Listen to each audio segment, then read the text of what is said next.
So ACOUSTICS as a hi-fi brand is relatively young, but in a short period of time they have made quite a name for themselves, but they've done so on the back of affordable products. And so you're forgiven in maybe scratching your head a little bit about the Concept 500s in this video, because they are decidedly not the ACOUSTICS, call it bread and butter. The Concept 500s are aiming for far, far costlier competition. And at first glance, they might actually succeed, because I have to tell you, not being too familiar with ACOUSTICS' cheaper speakers, their Concept 500 loudspeakers look the absolute business.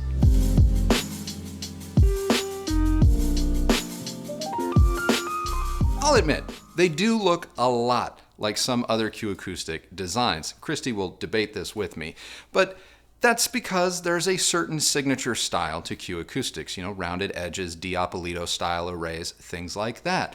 And so if it ain't broke, don't fix it, because there's nothing wrong with a little roundness on the edge, and there's certainly nothing wrong with the Diapolito driver array.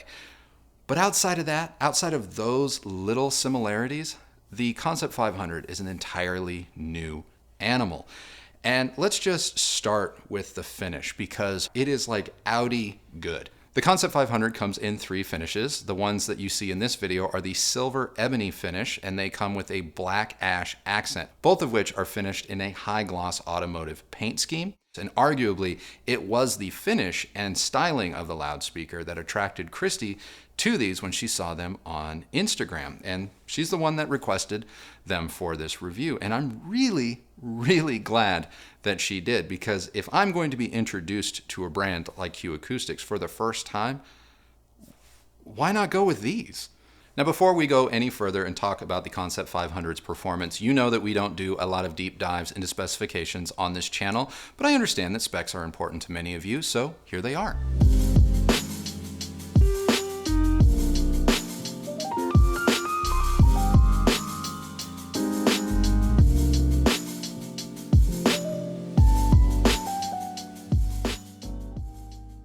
Now, one of the reasons why we don't do a lot of deep dives into specifications on this channel, and one of the reasons why we qualify that by saying you listen to music, not specs, would be because of loudspeakers like the Concept 500. On paper, between their driver makeup and reported frequency response, they don't look dissimilar from some of ACOUSTIC's own loudspeakers, specifically their brand new towers that retail for about $840 a pair. But the specs don't tell the whole story, because as soon as you start to interact with the Concept 500s, you get up and close and personal with them, you realize this is a loudspeaker that is not built to a budget, but rather to a cost no object mindset. And I know we spoke about the finish, but we need to talk about this cabinet. This loudspeaker weighs almost 100 pounds a piece. That's not 100 pounds a pair. No, each loudspeaker is almost 100 pounds in and of itself. And when you wrap your knuckles on this thing, you hear nothing. Absolutely nothing. This is one of the most dead, inert, well-braced cabinets I have ever encountered. So while it may look a bit reminiscent of some of ACOUSTIC's other loudspeakers, I assure you in its construction, it has more in common with, say, Revel Salon 2s or Wilson Watt Puppies than it does an Internet Direct budget loudspeaker. And the same can be said for the drivers themselves. The drivers on the surface may look similar to ACOUSTIC designs you may be familiar with, but from a crossover standpoint in how you're able to tune the drivers to your liking and the sound that they produce, well, why don't we just get into that? We're going to interrupt the review really quick, because you're always asking questions of us, like what did you use or what pairs well with what? And first of all of that information is always down in the description. Christy does a bang-up job and damn near kills herself making sure that it is all down there for you to check out and learn from. These speakers don't seem to really care or require megawatt amplifiers, but they do let you know if the pairing you've chosen is right. For example, our vintage Kenwood and Pioneer piece both sounded remarkable on this, and even the Arylic A50 at under $200 was serviceable. Hell, it was even enjoyable. Conversely, the Edge 300 sounded terrible. Absolutely terrible. And you know me, that's usually one of my go-to budget amplifiers, and yet it was awful here. But that said, I did pair these up to a $500 Sony 1080 receiver and got great results out of it, but got even better results when I tried it with a Yamaha Vintage receiver as well, and that review is coming. But in terms of more hi-fi oriented components, we did briefly put this on the Bluesound Power Node 2i. It's been a little bit of time, but we have spent some time with that. But mainly, we evaluated these using the name Unity Atom. The combination is pure magic. As for sources, we did a combination of title streaming as well as movies that were streamed off of Netflix, Vudu, and whatnot. And of course, we have our record collection and our record players, specifically the U-Turn Audio Orbit Special and the new Yamaha that we have. So that's it. That is what we used in order to evaluate and bring you the review of the Concept 500. Without really anything to compare them to within their own line, I had no choice but to compare the Concept 500s to, well, costlier loudspeakers.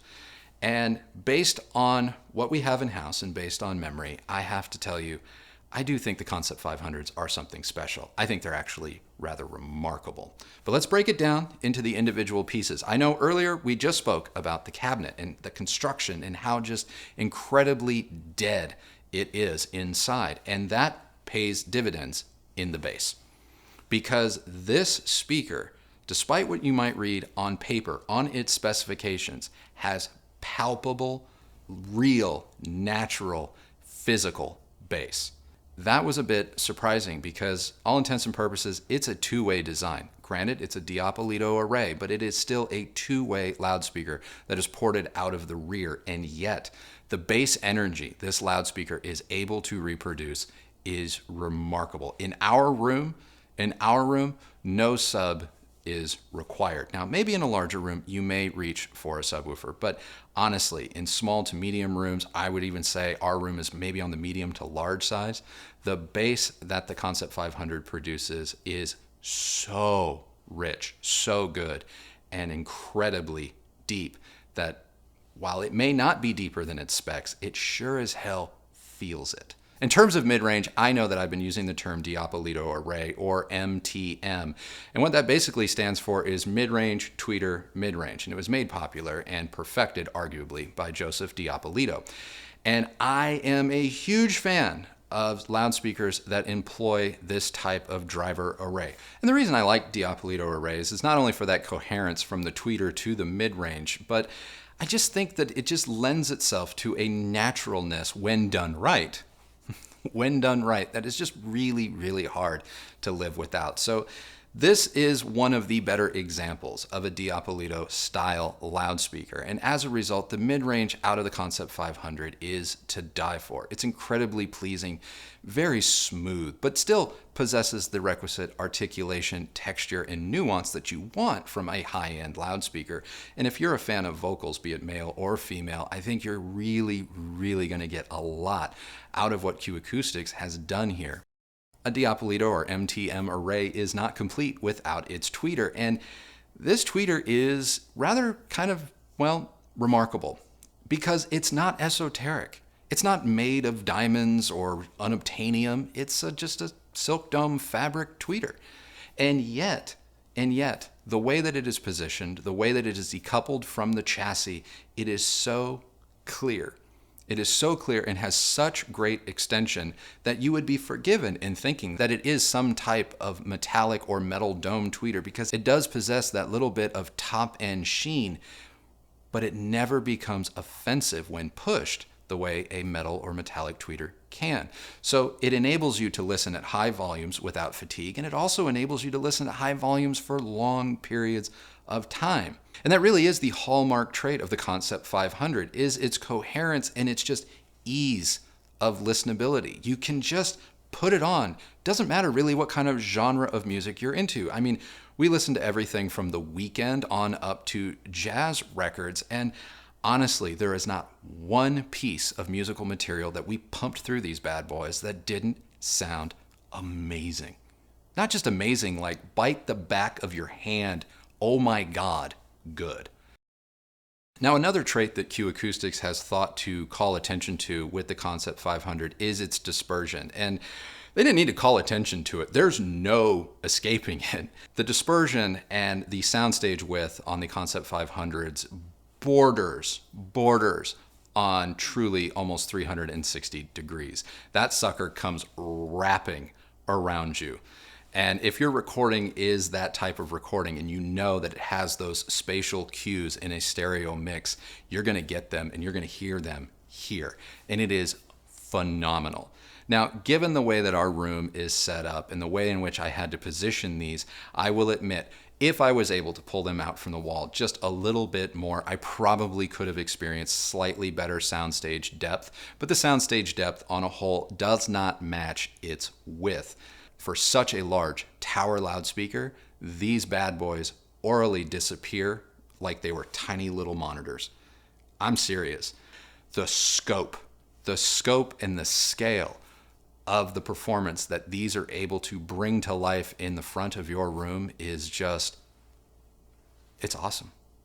In terms of dynamics, if you pair them with the right amplifier, and it doesn't have to be a megawatt amplifier, and we're going to talk about that a little bit more in just a moment, but if you pair them with the right amplification, the dynamics these loudspeakers are capable of are equally impressive. They're not best in class. There are a few loudspeakers in this class or at this price range that do manage to be a little bit more punchy or a little bit more impactful in terms of dynamics, but for what it is and for what they are incredibly competitive at this price point and maybe even a few ticks above. And so yeah, for my first foray into the Acoustics line and their flagship offering, if this is really what they're capable of, color me impressed. To summarize the Concept 500's performance, I'm not going to say that they're neutral. I do actually think that they're a little bit warm or a little bit more romanticized in that they have some smoothness or roundness to their edges, both top and bottom.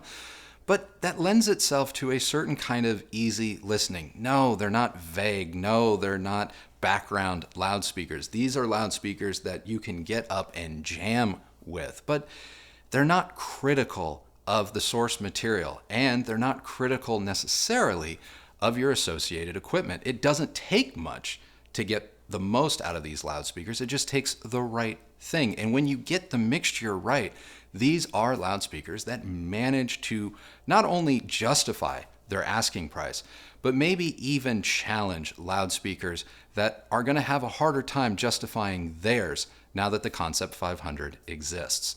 So with all that said, what's wrong with them? Well, no loudspeaker is perfect. Hell, no hi-fi product is perfect, and the Concept 500s are no different. And that's kind of where my first downside comes in, and that is the difference factor. When we're shopping for a loudspeaker in this price bracket, it needs to not only sound good and look good, but it needs to look special. And the paint job goes a long way in making these look special. And when you get up close and personal with them and start putting hands on them and interacting with the loudspeaker, which not a lot of people are going to do, they are in fact special.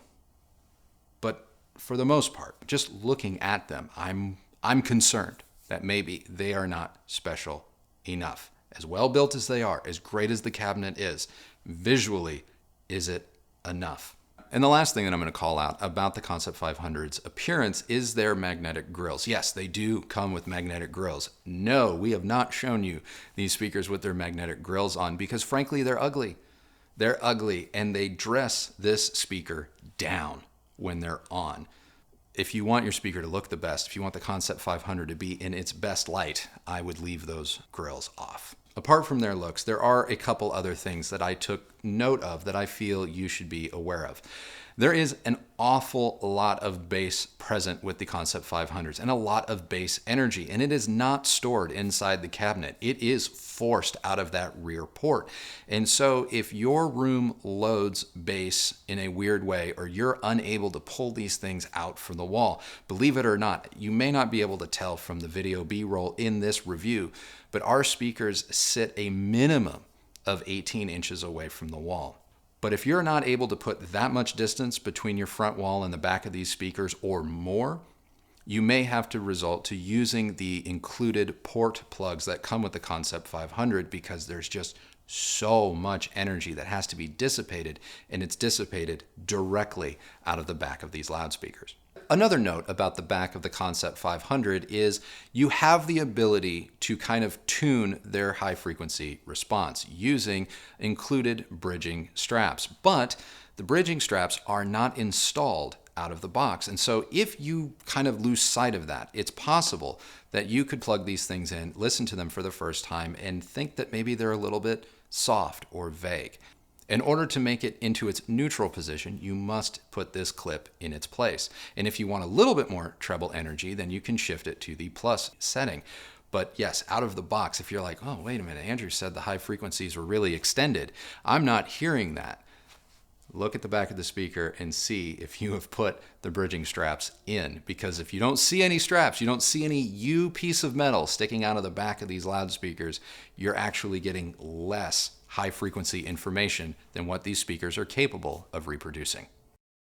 Another thing that I didn't care for, the bass. Not the bass notes or the bass reproduction. No, the physical bass, the foot of the Concept 500. When I took these out of the box for the very first time, I had never seen feet like this. At first glance, I will admit, I kind of dug it. But the more I've lived with this loudspeaker, it is one of my least favorite design cues. It's just kind of weird.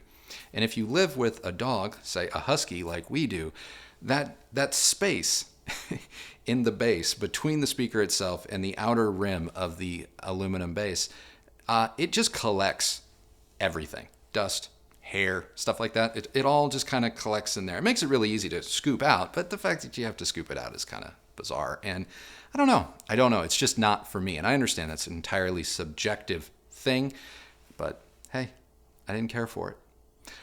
But something that's not subjective. I really like these speakers. I think that's probably pretty evident by this point in the review. I think they're phenomenal. I think Acoustics deserves all the praise in the world for what they have done here. I'm actually disappointed that they pulled up a little bit short. And what I mean by that is the fact that they're so good, I wanted more of them. I wanted a matching center channel. I wanted a matching subwoofer, and I wanted matching surrounds because I have a feeling the Concept 500s would kick all sorts of ass in a home theater. Yet, these are decidedly marketed to two-channel enthusiasts, and so there is no center, there is no matching sub, and there are no matching surrounds. Sure, you could use the Concept 300 bookshelves as surrounds, and I guess you could get away with using one as a center, but I would love to see this line fleshed out in the not-too-distant future from Acoustics.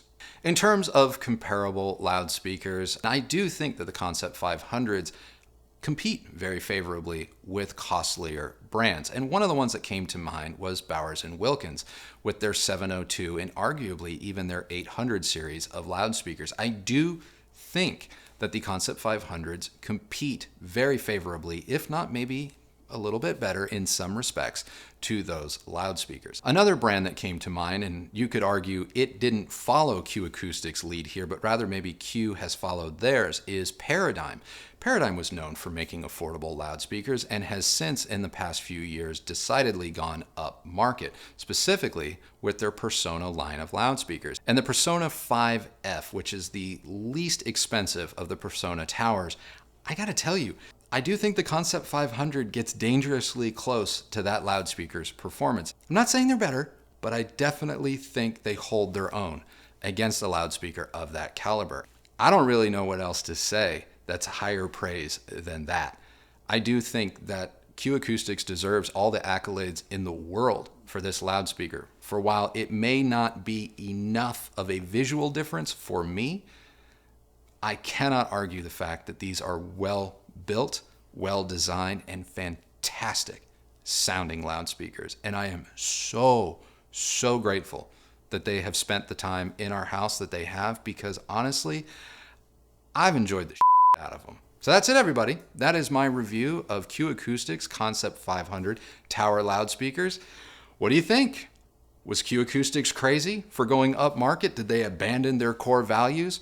Or are you waiting for something from this to trickle down into their next more affordable speaker line? Let me know down in the comments below. If you like this video, you know what to do. Thumbs up, like, smash the subscribe. Follow me on Instagram at Recovering Audiophile. And if you want a little bit more behind the scenes, some stuff that doesn't always make the cut, including some conversations that Christy and I have off air. Consider becoming a member. You can hit join and read all about that. Outside of that, guys, I got to get out of here. So remember, the only person that has to like the sound of your system is you. So happy listening, everybody. Be well, and we'll see you on the next video. Bye. And before you ask, no, we did not test it with the NAD M10. Do you want to know why we didn't test it with the NAD M10? Because we don't have the NAD M10. We would love to be able to tell you that it's wonderful and that you are absolutely right and you should go out and buy the damn NAD M10, but we can't. We just can't. Thank you for coming to my TED Talk.